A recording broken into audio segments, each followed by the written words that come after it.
Hello everyone, my name is Rafiat and you're welcome to my YouTube channel. Thank you for tuning to watch this video. If you're new here, you're welcome. And if you're an old subscriber, you're also welcome. In today's video, I'm going to be showing you how to make agidi, also known as eko, using one major ingredient in the comfort of your home. So no need to waste time, let's get right into it. In order to make agidi or eko, you need white corn. Only just one ingredient. Yes, it's that mind blowing and that simple. Okay, you're going to need white corn, and I'm using 8 cups for this recipe. And for the corn, feel free to either double the quantity or reduce the quantity. It all depends on your family size, what you can afford, and what you find convenient. So all I'm going to do now is to sort the corn. The truth is, our grains are usually exposed to all sorts of conditions. Sometimes they are mixed alongside a few other grains. You can find find sand, you can find stones, hair strands, all sorts of things you're going to find when you buy a grain directly from the market. But if you don't want to buy directly from the market, you can buy already processed, already sorted grains. Those ones don't come with sand, stone, and all of those things. And if you choose to use the store-bought corn, that's fine. Sometimes when you buy from the supermarket, you find out that the corn might be crushed already, it might be in split form. That's fine. You're going to get the same result as when you're using whole corn, like the one I'm using here. The most important thing in this step is to choose the right corn, which is generally white corn. Please use white corn, okay? Because when we try to create recipes or recreate our original African or Nigerian recipes, it's very important to stick to the original ingredients. And for the eko or agidi we are making today, the original and standard ingredient is white corn. So when you're making yours, please maintain the white corn so that you get the standard result and the standard look, the standard taste, and everything that is expected from agidi. So now that we are done sorting the corn, I'm going to go ahead and transfer this into a big bowl. Then I'm going to wash this thoroughly. Please don't miss this step because this is the only step where you get to wash the corn, and you have to do this thoroughly, okay?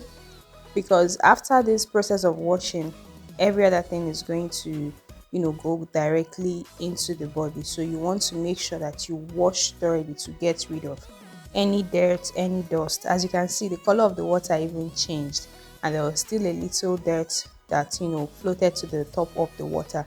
So it's important you wash thoroughly and drain the water. After draining the water, add more water and wash again. It's okay to wash repeatedly. You can wash up to 3 times. That's fine. At the end of the day, what we want to achieve is our corn to be very clean, squeaky clean, as you can see. And now I'm going in with a big pot. Make sure you're using a big pot that you can work with, that has a little space in it, so that you can easily work with it, okay, and have space to do anything else.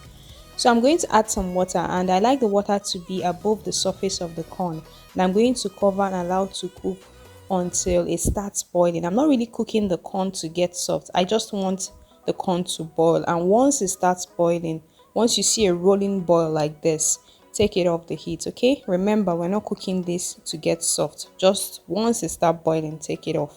Now I'm going to pass this through a sieve in order to get rid of the hot water, and after that I'm going to run cold water over the corn in order to stop the cooking process. Remember, we're not cooking this to be soft, okay? The cooking process should take about 3 to 5 minutes. Once it starts boiling, take off and sprinkle cold water. Now after that, you're going to transfer this into a blender. Make sure you're using a very strong blender.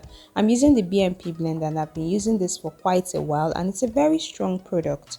If you don't have a very strong blender, please do get one, or you use the commercial grinding system where you take the corn outside and they help you grind and you pay. You can do that actually. You're going to get a good result. But since I have a very strong blender, and most likely, of course, this is more hygienic, so I'm just using my blender. You should blend in batches in order not to overwork the blender as well. So now I'm going in with a big bowl so that I can have enough space to work with. The next thing I'm going to do now is to use a cheesecloth, a sieve cloth, to tie the bowl so that it will be easy to pass the corn through it. Now, this is a very important step because you have to make sure that you get rid of all the solid in the corn. And in the absence of cheesecloth, you can use any fabric, but please make sure the fabric is brand new and very clean. Some people use pillowcase. Yes, the pillowcase you know, but please make sure it's very clean. In fact, use brand new, okay? And oh, it's very important to note that a regular sieve is not going to give you the same result. So please use a fabric, okay? And make sure your hands are very clean. Wash your hands very well before you start the process of sieving. What I'm going to do now is to pass the corn through the sieve. As you're passing the corn, please roll your hands just the way I'm doing this, and feel free to squeeze as well. The aim of this is to get out as much liquid as possible, as much starch as possible, okay?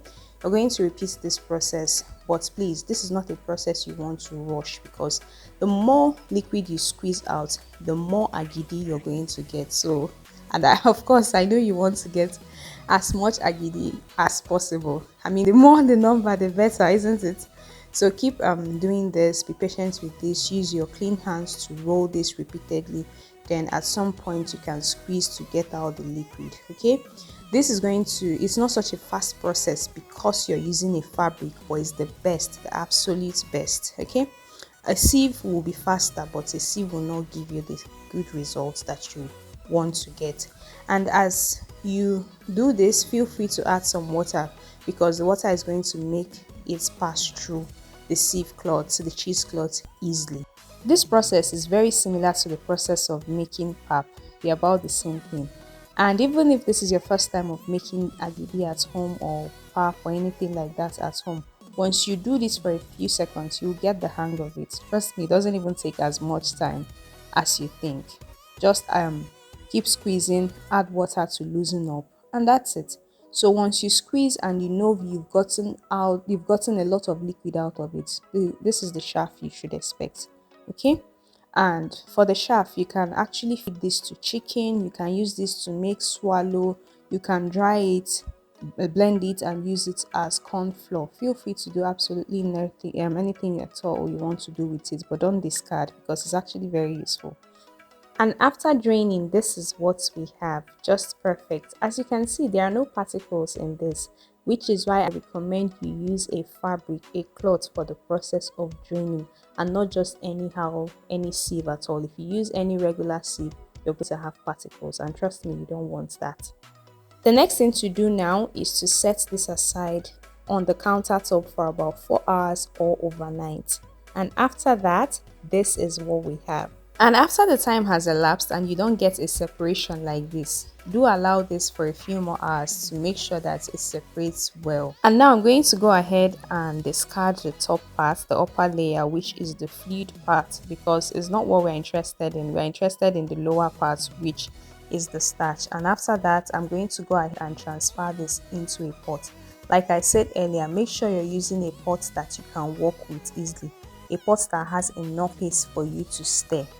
Now the next step is to keep stirring, okay? This is a very important step.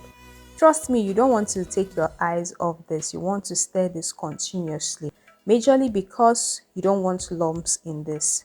As your stirring is going to start thickening from the bottom of the pot to the top, and this is just going to take a few minutes for everything to thicken. But please make sure you stir continuously. It's not something you want to leave on fire. Do something else. Keep stirring continuously until you get the desired consistency. As you can see, it's beginning to thicken up. It doesn't take a lot of time, just a few minutes. Let's say somewhere between 10 to 15 minutes will get you the desired consistency that you're looking for, which is not too thick and not too watery. This is very similar to how you make akamu, how you make pap. It's a very simple process, easy peasy, and in no time you found out that you're actually done. This is very easy and it's worth it, because when you make things like that at home, you control everything that goes in, you control the hygiene, you can make the quantity you want, you can make it in your own convenience and in the comfort of your home. So it's always very good to make things like this at home yourself. And after you've gotten this level of thickness or slightly thicker than this, the next thing you want to do is the water test. It's very important.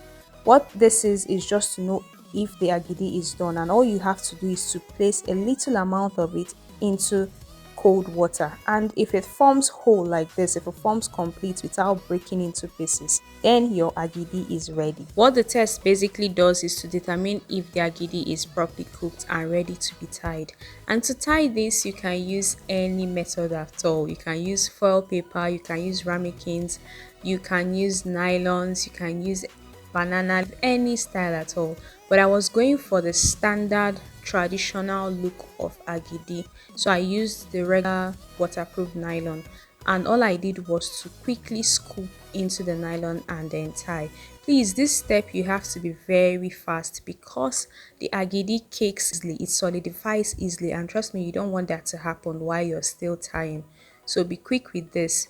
It doesn't take a lot of time. I also went ahead to tie with leaves, and this is how to tie with leaf. You're going to remove the stem, part of the stem at the back, and then form this, roll this up to form a cone, then scoop the agidi inside. It's very easy to do.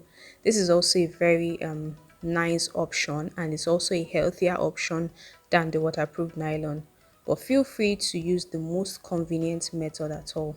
So I'm just going to repeat this until everything gets exhausted. And now that we have exhausted the agidi, this is what we have. I'm just going to allow this on the countertop to set for about 1 hour or thereabout. And after that, this is what we have. It's just perfect. With just 8 cups of corn, we're able to make this quantity of agidi.